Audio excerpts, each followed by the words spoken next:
전형적인 초여름의 전경입니다.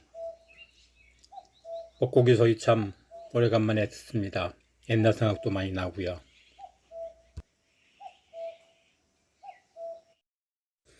치꺼리를 그냥 두었더니 대가 올라와 꽃이 피었습니다. 전 치꺼리 꽃을 처음 보았습니다. 도라지도 보랏빛 꽃을 피우기 시작합니다. 어릴 적에 꽃몽오리를 터뜨리며 놀았던 기억도 있습니다. 농장을 둘러봅니다. 저번 주에 정식한 들깨들이 잘 자라고 있습니다. 참깨도 잘 자라서 이제 꽃이 피었고요. 고사리도 건강하게 자리를 잡아가고 있는 것 같습니다. 파종한 지 한 달이 다 돼가는데 이제 당근에 싹이 올라옵니다. 그리고 텃밭 작물들도 이제 열매를 맺기 시작합니다. 당분간 텃밭 작물 덕분에 식탁이 풍성해질 것 같습니다. 금주에 계획했던 일인데 대부분 이루어지고 자두 수확만 남았습니다. 초생종인 대석 자두를 살펴보았더니 익기 시작합니다. 일부 수확하여 보았습니다. 멀쩡한 놈보다 벌레가 먹은 놈이 더 많습니다. 농약을 적게 쓰니 할 수 없습니다. 새콤달콤한 자두 맛을 맛보았습니다. 늦게 정식한 애플 수박과 가지가 자라질 않아 추비를 주고 있습니다. 금년에 처음 농사하는 땅이라 비료기가 없는 것 같습니다. 그래서 추비를 듬뿍 주었습니다. 처음 농사 시작할 때는 비료를 주지 않으려고 마음먹었었는데 실제로 농사해보니 저도 어쩔 수 없이 다른 농부와 동일하게 되어지는 것 같습니다.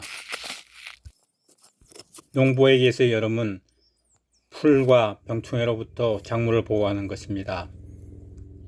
강낭콩밭인데 풀과 강낭콩이 뒤섞여 있습니다. 톱날과 손을 활용해서 잡초를 제거해 줍니다.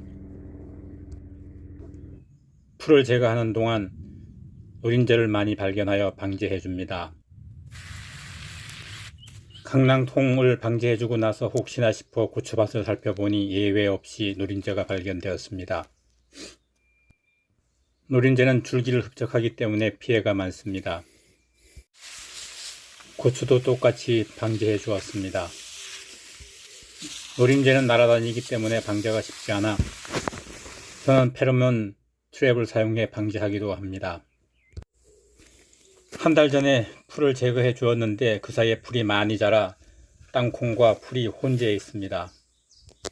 풀의 성장 속도가 땅콩보다 빨라 제거해 주어야 합니다. 기어다니면서 풀 다 뽑아 주었습니다. 뽑은 풀로 비닐에 구멍이 난 부분을 멀칭해 주었습니다.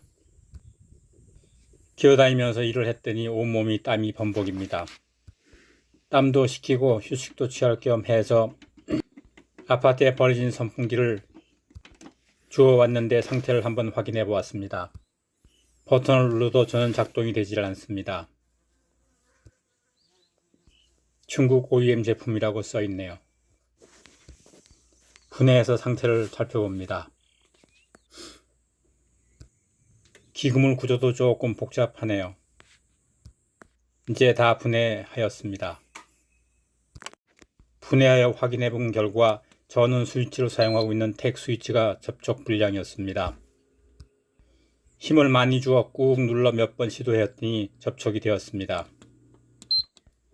여러 번 시도하고 확인해 본 결과 문제가 없을 것 같아 조립하였습니다.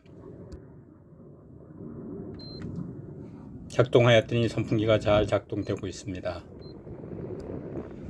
저희 주변에 조금만 손보면 쓸 수 있는 제품들이 쉽게 버려지는 것 같습니다. 물론 값이 싸기 때문에 그렇겠지만 말이죠. 리모컨도 작동되질 않아 수리해 보았습니다. 작동은 되는데 원활치 않습니다. 아마도 저가이기 때문에 할 수 없는 수준인 것 같습니다. 수박과 참외에 2차 순치기를 합니다.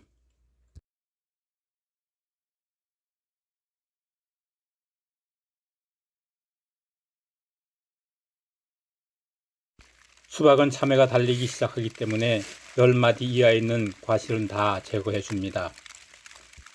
10마디 이후에 수박을 키워 수확하게 됩니다. 참외는 손자 줄기에서 과실을 맺기 때문에 아들 줄기를 적심해주고 1번, 2번 줄기는 잘라줍니다.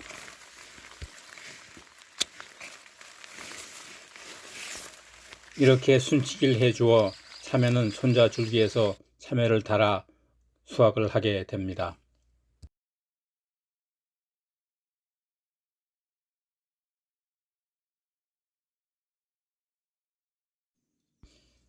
잠시 휴식하였으므로 이제 다시 에너지를 충전해서 풀과에 전정을 합니다.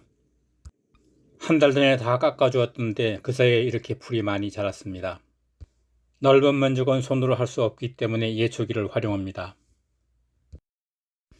한 달 전에 교체한 것인데 날이 너무 많이 닳았습니다. 풀이 잘 잘리질 않아 새 날로 교체해 줍니다. 예초기 날은 여름에는 한 달에 1개 정도 사용하는 것 같습니다. 예초기 작업을 하였습니다. 앞밭, 뒷밭, 그리고 과수원을 하고 있습니다. 작업한 것과 하는 것이 확연히 차이가 납니다. 하루 종일 예초 작업을 했습니다. 풀들을 다 제거해 주고 나서 작물들이 잘 성장하려고 깻묵 액비를 뿌려줍니다. 액비를 물에 10배 희석하여 작물에 줍니다. 밭에 있는 모든 작물에게 주었습니다. 이젠 햇빛과 비와 이 액비가 작물들을 튼튼하게 키워줄 겁니다. 비닐 멀칭 효과를 한번 확인해 보았습니다. 동일 조건의 고구마인데 멀칭한 곳이 멀칭하지 않은 곳에 비해 훨씬 많이 자라고 있습니다.